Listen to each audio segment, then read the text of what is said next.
HST rebate இப்போ புதுசாக அறிமுகப்படுத்தியிருக்க HST ரிபேட்னா என்னது? அது எப்படிப்பட்ட புது வீடு வாங்குற நேரம் யாருக்கு கிடைக்கும், யாருக்கு கிடைக்காது? அதே நேரத்தில் வந்து இதில் உண்மையாகவே பெரிய லாபம் இருக்கா, இல்லாட்டி இது ஒரு ஒரு உங்களை ஊக்குவிக்கிற ஒரு விஷயமான்னு இருக்கா பார்ப்போம்.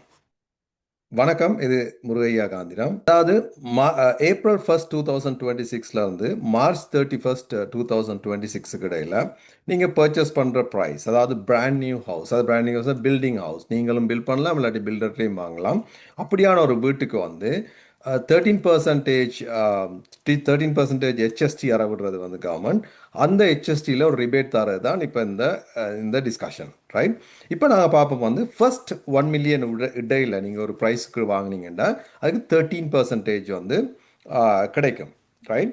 இப்போ இது யாருக்கெல்லாம் கிடைக்கும், எப்படி கிடைக்கும்னு பார்த்தீங்கன்னா, முதலாவது வந்து நீங்கள் ஒரு ஃபர்ஸ்ட் ஹோம் பயராக இருக்கலாம், இல்லாட்டி நீங்கள் உங்களோட பிரின்சிபல் ரெசிடெண்ட்டாக நீங்கள் போகலாம், ரைட்? பிரின்சிபல் ரெசிடென்ட் நீங்கள் இருக்கிற வீட்டில் இருந்து அந்த வீட்டுக்கு பில்டர் புதுசாக வீடை வாங்குறீங்க, ஆனால் அது கட்டாயம் போகணும். அதுக்கு நீங்கள் போனீங்கன்னா அந்த ரிபேட் அவங்க தராங்க, ரைட்? அது முதலாவது விஷயம். ரெண்டாவது விஷயம் வந்து நீங்கள் ரெண்டல், அதாவது லாங் டேர்ம் ரெண்டல், இப்போ ஷார்ட் டேர்ம் ரெண்டல் இல்லாமல் லாங் டேர்ம் ரெண்டலுக்கு நீங்கள் எதை எடுத்தாலும் அந்த ரிபேட் அதே அளவு கிடைக்கும். இப்போ இதுவரைக்கும் இருந்த காலத்தில் வந்து நீங்கள் இப்படியான நீங்கள் பிரின்சிபல் ரெசிடென்ட்டுக்கு நீங்கள் போனீங்கன்னா, அப்படி இல்லாட்டி நீங்கள் வந்து ஒரு ரெண்டல் ப்ராப்பர்ட்டியை வச்சுருப்பீங்கன்னா உங்களுக்கு வந்து 24,000 ரிபேட் இருந்தது. பார்த்தீங்கன்னா இந்த கிராஃபில் வந்து இது கிராஃப்னா இதான் வந்து ரீபேட் அமௌண்ட், ரைட்? நீங்கள் ஒரு வந்து இது வந்து 13% ஆஃப் த வேல்யூ, ரைட்? இப்போ இது 500,000 நீங்கள் இந்த வீடை வாங்கினீங்கன்னா உங்களுக்கு ரீபேட் வந்து இந்த நீல கலர் கோடில் காட்டியிருக்கிறது தான் எவ்வளோ உங்களுக்கு கிடைக்கிற ரீபேட்னு சொல்கிறாங்க, ரைட்? இப்போ நீங்கள் பார்த்தீங்கன்னா இப்போ ஒரு 500,000க்கு வாங்கினீங்கன்னா 13% வந்து உங்களுக்கு வந்து ரீபேட் கிடைக்க போது. அந்த ரீபேட் வந்து 65,000 இருக்கும். அதாவது நீங்கள் பிராண்ட் நியூ ஒரு வீடு வாங்குற நேரம் வந்து ஒரு செட் ப்ரைஸ் ப்ளஸ் HST என்று இருக்க போகுது, ரைட்? அந்த ப்ரைஸ் முதல் வந்து இப்போ நீங்கள் ஒரு 5 இயர்ஸ் முன்னால் வீடு வாங்கிட்டீங்கன்னா உங்களுக்கு தெரியும் இந்த HST இன்க்ளூடடாக ஒரு ப்ரைஸை வச்சு இதான் பர்ச்சேஸ் ப்ரைஸ் என்று சொல்லி இப்போ கொடுத்து கொண்டிருந்தாங்க. அப்போ அதுக்கு தான் நீங்கள் மோகேஜும் செய்வீங்க. ஓகே, இப்போ பார்த்தீங்கன்னா 500,000 13% வந்து $65,000. ஸோ அப்போ அதான் இலக்காட்டுக்கு 65,000லேருந்து இப்படியே கூடிக்கொண்டு போயிட்டு ஃபர்ஸ்ட் 1 மில்லியனுக்கு இடையில் போகிற நேரம் 13,000 வந்து அதுக்குரிய HST வந்து 130,000. இதான் அந்த 130,000 மேக்ஸிமம், ரைட்? இந்த மேக்ஸிமம் வரைக்கும் அவங்க ரீபேடை கொடுக்க ரெடியாக இருக்காங்க, ரைட்? ஆனால் அதுக்கு பிறகு 1 மில்லியனுக்கு நீங்கள் பர்ச்சேஸ் பண்ணுற ப்ரைஸில் இருந்து 1.5 மில்லியன் வரைக்கும் நீங்கள் கூட்டினீங்கன்னா உங்களுக்கு அந்த 130,000க்கு மேலே தரப்போகிறோம் இல்லை. ஆனால் இந்த இடத்துல நீங்கள் HSTயை பார்த்தீங்கன்னா HST கொஞ்சம் இதோட 13% எடுத்தீங்கன்னா இப்போ 1,100,000க்கு ஒரு HST 13% பார்த்தீங்கன்னா 130,000 இருக்காது, 153,000 இருக்கும். ஆனால் 130,000 அவங்களோட மேக்ஸிமம் அவங்க தருவாங்க, ரைட்? அப்படியே போயிட்டு 150,000 அப்படியே பிரேக் ஒன் அப்படியே போயிட்டு அதுக்கு பிறகு நீங்கள் வந்து திரும்பவும் வந்து 1,850,000 வார நேரத்தில் வந்து அந்த ரீபேட்டை குறைச்சி குறைச்சி குறைச்சி குறைச்சி கொண்டு வந்து 24,000லேயே கொண்டு வந்து விட்டுருவாங்க. அதாவது வந்து இதில் என்ன என்ன இந்த கவர்மெண்ட் ட்ரை பண்ணுதுன்னா வந்து இவங்களை என்கரேஜ் பண்ண பார்க்குது. ஓகே, லோ இன்கம் இருக்க ஆட்களுக்கு நாங்கள் ஹையர் ப்ராக்கெட் தரோம், ஹையர் ரீபேட் தரோம், ரைட்? அப்போ 1.5 மில்லியனுக்கு மேலே வர ப்ராப்பர்ட்டி எல்லாத்துக்குமே 1.5% 13% ரீபேடை வந்து அப்படியே குறைச்சி கொண்டு வந்து 24,000ல் கொண்டு வந்து விடுறாங்க.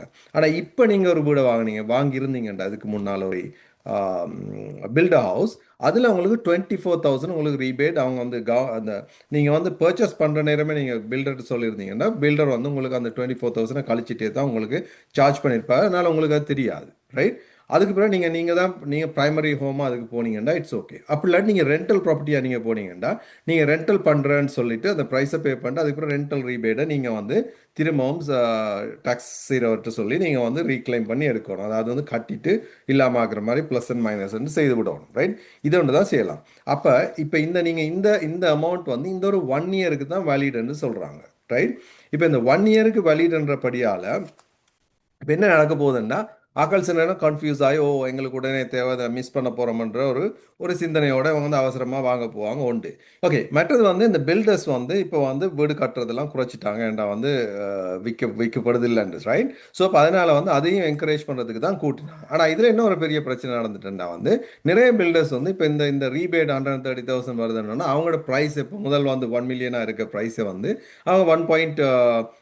1 மில்லியனா அப்படி அந்த மாதிரி கொஞ்சம் கூட்டிட்டாங்க. ஏன்னா அந்த இவருக்கு கிடைக்க தானே போகுது இல்லையா. அப்போ உண்மையாலே அதில் அந்த பயனாளர்களுக்கு வந்து உண்மையாகவே ஒரு ஒரு பெரிய ஒரு ஒரு ஒரு ஒரு லாபம் இருக்க மாதிரி தெரியல. But still you could go and see, நீங்கள் போயிட்டு பார்க்கலாம், ரைட். அப்போ உங்களுக்கு அது மேட்சிங்காக இருந்தால் நீங்கள் வாங்கலாம். ஆனால் இந்த இந்த ரீபேட் இப்படி இருக்குன்றது தான் உங்களோட முதலாவது தெரிஞ்சுக்கிற வேண்டிய விஷயம். வந்து இப்போ நீங்கள் 1 மில்லியனுக்கு வாங்கியிருந்தீங்கன்னா உங்களுக்கு 1,130,000 தான் உண்மையாக டோட்டல் ப்ரைஸ். ஆனால் 130,000 உங்களுக்கு திருப்பி வந்துடும். திருப்பி வந்தோன்னா அவங்க என்ன செய்வாங்கன்னா உங்களோட உங்களோட பில்டர் வந்து கவர்மெண்ட்டுக்கிட்டே வந்து அந்த காசை வந்து பே பண்ண, ஏன்டா இல்லாட்டி ஹெச்எஸ்டி உங்கள்கிட்ட எடுத்து கவர்மெண்ட்டுக்கு பே பண்ணுறது தான் உண்மையான சிஸ்டம், ரைட். அப்போ இப்போ வந்து அவங்க உங்கள்கிட்ட வாங்க மாட்டேன்னு முன்னாலே அவங்க வந்து அதை கழிச்சிட்டே தான் உங்களுக்கு ப்ரைஸை கொடுக்குறபடியால் அதை அவங்க அங்கே செட்டில் பண்ணிக்கிடுவாங்க நீங்கள் போகிற நேரம். ஆனால் உங்களோட லாயர் வந்து நீங்கள் உங்களோட ப்ரைம் ஹவுஸ்ன்னு அவர் வந்து அங்கே மென்ஷன் பண்ணணும். அதுவும் ஒரு முக்கியமான ஒரு விஷயம். அப்படி இல்லாட்டி நீங்கள் அந்த ப்ரைம் ஹவுஸ் இல்லாம் ப்ரைம் ஹவுஸ் இல்லாட்டி என்ன இன்னொரு ஆப்பர்ச்சுனிட்டி இருக்குது, it could be a rental home. இப்போ ரெண்டல் ஹோம் என்றாலும் வந்து இட் இஸ் பாசிபிள், ரைட். ஆனால் அதே நேரத்தில் நீங்கள் ரெண்டலும் இல்லாமல் ப்ரைமரியும் இல்லாமல் கூட நீங்கள் வச்சிருக்கலாம். அப்படியான இதுக்கு வந்து இது வந்து அப்ளிகபிள் இல்லை. ஆல்ரெடி தெரியும். இப்போ இந்த இந்த டைமை வந்து ரஷ் பண்ணுற மாதிரி இது வந்து இதில் சரிப்பில் எனக்கு தெரியல. ஆனால் இது ஒரு 1 இயருக்கு தான் இதை கொடுக்குறோம்னு சொன்னோன்னா ஆக்கள் என்ன உண்மையாக யோசிப்பாங்க, அதை எப்படியாவது வாங்கிட நல்லதுன்னு யோசிப்பாங்க, ரைட். ஸோ இது ஒரு ஒரு செல்லிங் டெக்னிக் மாதிரி தான் எனக்கு தெரியுது. பட் எனிவே, ஸோ இதால் சில நேரங்களில் லாபங்களும் இருக்கலாம், ரைட். நீங்கள் போயிட்டு பார்த்து உங்களுக்கு உண்மையாகவே ஒரு சாய்ஸ் சரி என்றால் நீங்கள் பார்க்கலாம், ரைட். நான் இப்போ ஒரு எக்ஸாம்பிளுக்கு வந்து ஒரு ஒரு பில்டர் வந்து பேஸ் ப்ரைஸ் தான் 1.45 மில்லியனுக்கு இருக்குன்னு வச்சுக்கிறோம், ரைட். ஸோ இந்த வீட்டை வாங்குற நேரம் அவருக்கு 13% ஹெச்எஸ்டி போட்டால் அவ்வளோ வருது 188,000. ஆனால் உண்மையாக வந்து ரூல் படி வந்து உங்களுக்கு வந்து 130,000 தான் மேக்ஸிமம் அவங்க வந்து ரீபேட் தர போகிறாங்க. ஸோ அதை கழிச்சிட்டாங்க. அப்போ அதை கழிச்ச பிறகு வந்து நீங்கள் பார்த்தீங்கன்னா ஓகே, ஸோ பேலன்ஸ் வந்து ஹெச்எஸ்டி வந்து அவர் பே பண்ணணும் வந்து 58,500. ஸோ அப்போ டோட்டல் ப்ரைஸ் வந்து 1.45ஓட 58,000ஐயும் சேர்த்து கூட்டுனீங்கன்னா 1.508,000, அதாவது 1,508,000 டோட்டலாக வந்து அந்த பில்டருக்கு நீங்கள் கொடுக்க வேண்டிய காசு.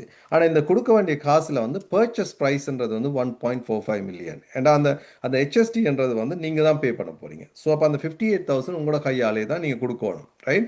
அப்போ உண்மையாக நீங்கள் பேங்க்கிட்ட போயிட்டு அப்படியான ஒரு டாக்குமெண்ட்டை கொடுத்து நீங்கள் உங்களுக்கு ஓகே நான் வந்து மோகேஜ் செய்ய போகிறேன்னு நீங்கள் கொடுத்தீங்கன்னா ப்ராப்ளி உங்களோட 20% டவுனை பார்த்தீங்கன்னா 1.45 290,000. இப்போ மோகேஜ் அமௌண்ட் 1.160 வரும். ஆனால் என்ன பிரச்சனைண்டா, ஆனால் நீங்கள் பேலன்ஸ் வந்து 58,000 நீங்கள் ஆல்ரெடி பே பண்ணணும் வேணுண்டா வந்து அந்த அந்த உங்களோட 130 விட அது வந்து கூட வந்தபடியால், ரைட். ஸோ இப்போ இதுக்கு என்ன செய்யலாம்னா நீங்கள் பில்டரோட கதைச்சு ஓகே இந்த பர்ச்சேஸ் ப்ரைஸை டோட்டலாகவே வந்து 1.508க்கு நாங்கள் எடுக்கலாம்னு சொன்னால் வந்து இட் இஸ் நான் முதல்ல எக்ஸாம்பிளில் நீங்கள் பார்த்த மாதிரி எக்ஸ்ட்ராவா சில நேரங்களில் வந்து ரீபேட் நீங்கள் கழிச்ச பிறகு வருமெண்டா அந்த அமௌண்ட் அவங்க தனியாக போட்டாங்கன்னா நீங்கள் திரும்பவும் கட்ட வேண்டி வரும். அப்போ உங்களோட பேங்க்கில் மோகேஜ் எடுக்கிறாங்க அந்த உங்களோட பர்சன்டேஜ் 20%ஓ 10% எடுக்கிற நேரம் அந்த அமௌண்ட்டை கன்சிடர் பண்ண மாட்டாங்க. உங்களோட கையால் நீங்கள் வந்து பில்டருக்கு இல்லை நீங்கள் வந்து சிஆர்ஐ கட்ட வேண்டிய ஒரு சுச்சுவேஷன் வரலாம். அதனால் அதை ஒருக்கா கரெக்டாக ஆராய்ஞ்சு முன்னமே எல்லாத்தையும் டிஸ்கஸ் பண்ணுறது உங்களோட உங்களோட ஃபைனான்ஷியலுக்கு நல்ல விஷயம். ஓகே, இது வரைக்கும் நீங்கள் பார்த்துக்கிட்டு இருந்தபடியால் உங்களுக்கு இது பிடிச்சிருக்குமென்னு நினைக்கிறேன். அப்படின்னா சப்ஸ்கிரைப் பண்ணுங்கள். அதே நேரத்தில் வந்து உங்களுக்கு இந்த மாதிரி வீடியோ பிடிக்குமெண்டா நீங்கள் மற்ற யாருக்கும் உங்களை புது ஹோம் வாங்குறாக்கள் அப்படி இல்லாட்டி பில்டர் ஹோம் வாங்குறத பற்றி சிந்திச்சு கொண்டிருக்காங்க. ரொம்ப நன்றி. இது முருகையா காந்திரா. மீண்டும் ஒரு முறை நாங்கள் இன்னொரு நல்ல வீடியோவில் சந்திப்போம். பாய் பாய்.